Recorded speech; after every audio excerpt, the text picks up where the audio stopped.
안녕하세요. 송은섭입니다. 기도와 응원해 주시는 분께 감사합니다. 코로나 상황에 따라서 비대면 온라인 예배를 드리기를 원합니다. 본 영상 설교는 새가족교회 주일 설교 메시지입니다. 교회 성도님들과 신앙생활의 새가족을 위한 쉬운 메시지를 전하기를 원합니다. 설교 제목은요. 누가 나 좀 구해줘. 로마서 7장 13절에서 25절까지 후반부에 있는 본문을 가지고 메시지를 전하기를 원합니다. 설교 제목에 대한 궁금함, 기대함을 가지고 오늘 함께 메시지 안으로 들어가 보도록 하겠습니다. 먼저 성경 말씀 한 절 읽어볼까요? 로마서 7장 24절입니다. 세번역 성경 아랫줄에 있는 것으로 읽어보도록 하겠습니다. 나는 비참한 사람입니다. 누가 이 죽음의 몸에서 나를 건져 주시겠습니까? 아멘. 이 메시지는요, 교회를 한 번도 안 가본 사람들에게도 들려지는 메시지, 교회를 다녀본 사람들에게는 은혜와 도전이 되는 메시지가 되기를 바랍니다. 성도님들 스스로 성경을 읽으면서 말씀을 통해 은혜를 받으시면 제일 좋을 것 같습니다. 이 메시지를 들으시는 분들을 제가 억지로 웃기려고 하거나 자극적인 말을 하고 싶지는 않습니다. 설교자의 특별한 성경 해석의 능력 자랑이나 아주 성경 설교를 뛰어나게 남들보다 아주 색다르게 하네 라는 평을 듣고 싶지 않습니다. 성경 본문이 전하고자 하는 메시지를 그대로 전하기를 원합니다. 길다고 다 좋은 설교 아니고 짧다고 다 좋은 설교 아닐 겁니다. 본 메시지가 조금 짧은데요. 담백하게 전하기를 원합니다. 진퇴양난이라는 말로 오늘 메시지를 시작하려고 해요. 이 사자성어 들어보신 적 있을 거예요. 앞으로도 못 가고 뒤로도 못 가는 매우 곤란한 상태. 혹시 신호등이 이렇게 빨간불하고 초록불하고 동시에 켜지면 켜질 수가 있는지 모르겠는데요. 어떻게 해야 될까요? 가야 되나요? 말아야 되나요? 자동차 기준으로 볼까요? 빨간불이면 멈춰야 되고요. 초록불이면 가도 되잖아요. 그런데 동시에 불이 들어오면 어떡합니까? 사도 바울이 로마서 7장에서 자신이 아주 곤란한 사람이다. 아주 비참한 사람이다. 이렇게 고백하고 있어요.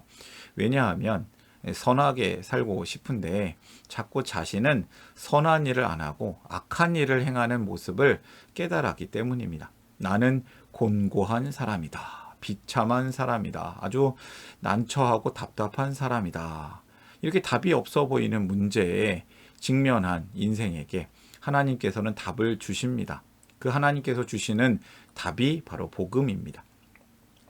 사실 인생은 하나님이 없으면, 하나님을 안 믿으면 하나님이 없기 때문에 죽음에 이르고, 하나님의 말씀을 믿으면요, 하나님의 그 말씀 율법에 따라서 죄의 심판 때문에 죽음에 이릅니다. 그러면 이래도 죽고 저래도 죽고, 하나님 없으면 죽고 하나님 있으면 하나님 때문에 죽고, 어떻게 될까요? 어떻게 하면 살 수 있을까요? 살고 싶으시죠? 살고 싶으면 주님을 따라야겠습니다. 오늘 설교를 위한 세 가지 질문입니다. 성도가 선한 일을 못하는 이유는 무엇인가? 죄로 고민하는 성도는 어떠한 모습, 어떠한 상태인가? 성도는 어떻게 해야 죄를 이겨낼 수 있는가? 오늘 본문을 이해하는 중심이 되는 세 가지 질문입니다. 이해하기 쉬운 질문을 준비했습니다. 답도 아주 쉽습니다. 이 메시지를 들으시는 분들이 본문을 로마서를 이해하는 중요한 세 가지 기둥이 되었으면 합니다. 저의 설교 메시지도 도움이 되시겠지만 하나님 말씀을 직접 읽으실 때 또 직접 보면서 하나님이 주시는 직접 은혜와 도전이 있기를 바라는 마음입니다. 첫 번째 질문이에요. 성도가 선한 일을 못하는 이유는 무엇인가? 성도는 왜 선한 일을 못할까요? 성도가 예수님 안 믿는 사람도 아니고 예수님 믿는 사람인데 15절부터 20절까지 있는데요. 조금 요약해서 읽어보겠습니다. 15절부터요. 나는 내가 하는 일을 도무지 알 수가 없습니다. 내가 해야겠다고 생각하는 일은 하지 않고 도리어 해서는 안 되겠다고 생각하는 일을 하고 있으니 말입니다. 나는 내가 원하는 선한 일은 하지 않고 도리어 원하지 않는 악한 일을 합니다. 내가 해서는 안 되는 것을 하면 그것을 하는 것은 내가 아니라 내 속에 자리를 잡고 있는 죄입니다. 성도 자신이 원하는 선한 일을 하지 않고 원하지 않는 악한 일을 하는 것은 성도 안에, 우리 안에 있는 죄 때문입니다. 라고 바울은 설명합니다. 죄 때문이다. 죄. 죄. 도대체 왜 죄 때문일까요? 성도는 예수님을 믿었잖아요. 예수님을 믿으면 더 이상 죄인이 아니고 의인의 신분을 얻잖아요. 그런데 예수님을 믿어도 죄인인 상태가 완전히 한꺼번에 변화되지는 않는 것 같습니다. 그것을 이렇게 표현합니다. 21절에 바울이 이렇게 고백을 합니다. 여기에서 나는 법칙 하나를 발견하였습니다. 곧 나는 선을 행하려고 하는데 그러한 나에게 악이 붙어 있다는 것입니다. 신분상으로는 의인이 되었는데 상태적으로는 죄를 짓고 있습니다. 악이 붙어 있기 때문이다. 악의 속성이 남아있다. 악 때문이다. 많은 사람들은 선한 일을 원하지만 결국 악한 일을 하고야 만다. 또한 사람은 선한 의지는 있지만 그것을 실행하지는 잘 않는다. 이유는 악한 것이 매우 세게 붙어 있기 때문에. 화면에 나오는 그림 뭔지 아세요? 거머리입니다. 거머리는 꼭 붙어 있습니다. 잘 떨어지지가 않습니다. 아주 세게 붙어 있거든요. 이 거머리가 우리를 핏 빨아먹는 거예요. 그럼에도 불구하고 악한 것 때문에 우리가 죄를 짓는 것은 분명하지만 우리가 짓는 죄가 정당화되진 않아요. 다 악 때문이에요. 사탄 때문이에요. 이렇게 핑계대지 못하는 거예요. 유혹에 넘어가서 죄를 짓는 것은 우리잖아요. 구원받는 성도가 죄를 짓습니까? 안 짓습니까? 짓습니다. 성도 역시 죄를 짓습니다. 심지어 매일 여러 순간, 매 순간 악한 생각에 사로잡혀 있을 때도 있습니다. 우리는 어떻게 살아야 될까요? 문제에 직면해야 되는 겁니다. 첫 번째 교훈은 이겁니다. 약한 자여, 우린 약합니다. 마음속에 그 악함을 인정하라. 약한 자, 악함. 이 세상의 문제는 우리의 약함과 세상의 악함에 있습니다. 사탄의 악함에 있습니다. 자신의 힘으로는 죄의 본성을 막을 수 없습니다. 이렇게 진단하고 문제를 직면해야 되겠습니다. 그 문제를 직면할 때 우리는 해결책을 발견할 수가 있는 것이죠. 두 번째 질문입니다. 죄로 고민하는 성도는 어떤 모습인가? 사도 바울의 고백이에요. 22절부터 24절을 읽어보겠습니다. 나는 속사람으로는 하나님의 법을 즐거워하나 내 지체에는 다른 법이 있어서 내 마음의 법과 맞서서 싸우며 내 지체에 있는 죄의 법에 나를 포로로 만드는 것을 봅니다. 나는 비참한 사람입니다. 누가 이 죽음의 몸에서 나를 건져주겠습니까? 마음속에서 싸움이 있어요. 하나님의 법과 죄의 법이 싸우며 갈등합니다. 스스로 해결할 수 없는 상태가 됩니다. 그래서 비참한 사람이라고 고백합니다. 오호라 나는 곤고한 자로다. 누가 나 좀 구해주세요. 누가 나 좀 구해줘. 공고한 자, 비참한 사람의 외침이 되었습니다. 사도 바울이라면 아주 뛰어난 예수님의 제자 아닙니까? 사도 아닙니까? 율법에 아주 능통한 사람 아닙니까? 근데 그러한 그도 자신이 선한 일을 할 수 있는 존재가 아니라고 고백합니다. 누가 나 좀 구해줘. 누가 나를 죽음에서 건져주어. 죄의 문제는 선한 일을 하고 싶지만 선한 게 무엇인지는 알지만 계속 악한 일을 하는 상태입니다. 그 해결 방법은 무엇입니까? 죄가 더 이상 우리 몸을 지배하지 못하게 하는 겁니다. 그건 바로 성령님의 인도에 순종하는 삶이죠. 성령님께서는 우리가 살아야 될 그 길들을 분명히 가르쳐 주십니다. 그리스도인들이 자주 실패하는 이유가 무엇이겠습니까? 그 이유는 우리가 여전히 죄의 지배를 받는 옛 본성이 남아있기 때문입니다. 이 본성은 우리가 율법을 지킴으로 완전히 해결할 수 있는 것이 아닙니다. 율법은 죄가 분명하게 드러내는 것이죠. 그게 분명히 죄다.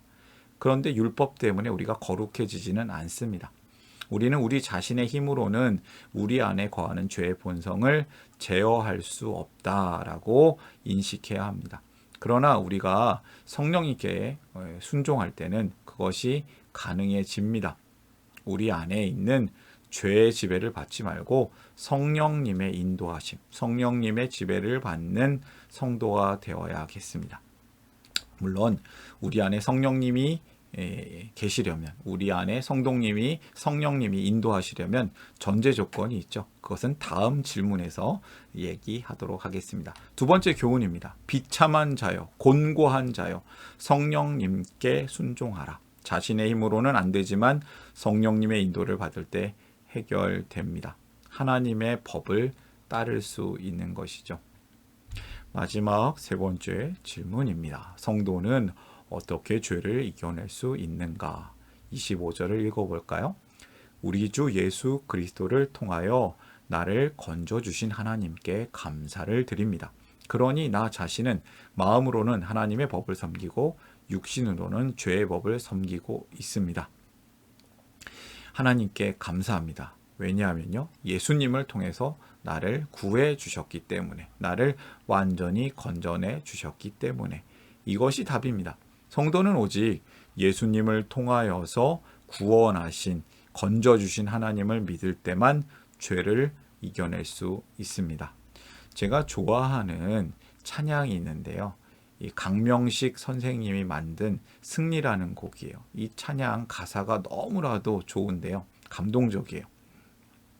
성도의 승리가 무엇이겠습니까? 승리가 무엇인 줄 아는가? 가사가 이래요. 치열한 자기와의 싸움을 허옇게 잠재우고 자기 중심성인 죄를 벗어버리고 오직 주님만 따라가는 것.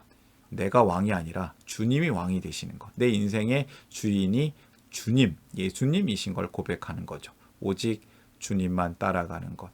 오직 주께서만 말씀하게 하는 것. 주님만 내 안에 사시게 하는 것. 바로 승리라네. 우리가 세상에서는 승리가요, 경쟁자를 이기거나 아주 1등을 하거나 누구보다도 앞서 나가는 것이 승리라고 알고 있어요. 그런데 성경에서 말하는 승리는, 기독교적 승리는 그것이 아닙니다. 주님이 나타나는 것, 주님만 앞서서 가시는 것, 주님의 말씀을 우리가 따라가는 것, 주님만 내 안에 사시게 하는 것, 그것이 승리인 것입니다. 우리가 승리를 할 수 있는 능력이 없기 때문입니다. 성도가 자신의 힘으로는 선한 존재가 될 수 없습니다. 그래서 인생의 약함을 인정할 때 비로소 강하신 예수님께서 우리를 승리하게 만드시죠. 예수님을 전적으로 믿고 따르는 삶이 승리하는 삶입니다. 죄의 힘이 셉니다. 그러나 예수님은 더 셉니다. 가장 셉니다. 약함을 인정할 때, 약할 때 강함 주시네. 약함을 인정할 때, 약한 자인 우리가 예수님을 믿고 따를 때, 약할 때 강함, 진정한 승리를 얻게 됩니다. 세 번째 교훈은 여기에 있습니다. 믿는 자여. 우리는 그동안 약한 자였고 비참한 자였는데 믿는 자가 될 때 주님을 따라 승리할 수 있습니다. 믿는 자여, 주님을 따라 승리하라. 약한 자인 우리는 주님을 믿고 따를 때 승리를 얻습니다. 주님이 승리하셨고요, 그냥 따라가는 거예요. 그러면 승리하는 것이죠. 오늘의 메시지를 정리하겠습니다.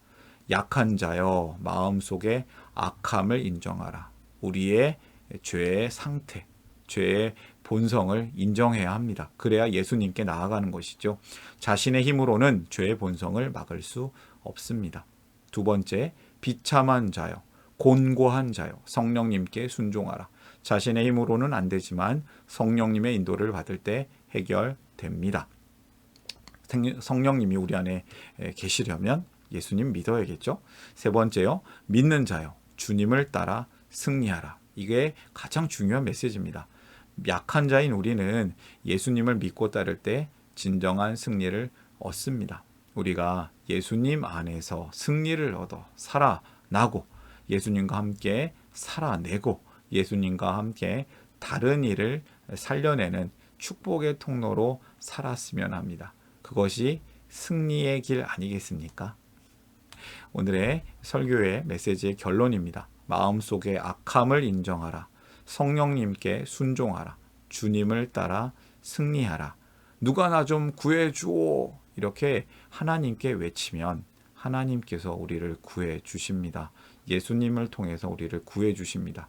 우리의 고백이 있습니다. 악함을 인정하고요. 우리의 연약함을 인정하고요. 성령님을 따라 살아야겠고요.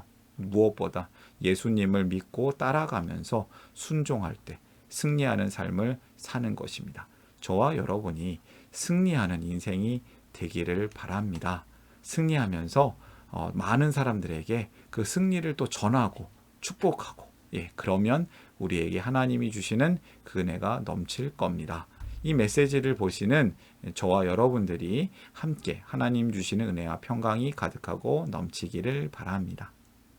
저를 통해 누군가의 추천과 우연한 기회로 이 메시지를 보게 되신 분들께 감사합니다. 모든 성도님들은 하나님 나라의 새 가족이십니다. 교회 처음 나온 분만 새 가족이 아니고요. 저와 여러분이 모두 새 가족입니다. 기독교를 잠시 떠났거나 새롭게 시작하는 분들을 위한 쉬운 메시지이기도 합니다. 새가족교회 공동체 가족과 후원자를 위한 메시지를 준비했습니다. 혹시 새가족교회 가족이나 후원자가 되기를 원하시는 분들은 이메일로 카톡 아이디로 연락을 주시면 감사하겠습니다.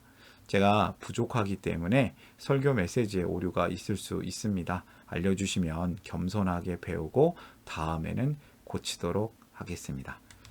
메시지 잘 들어주셔서 감사합니다. 사랑합니다. 축복합니다.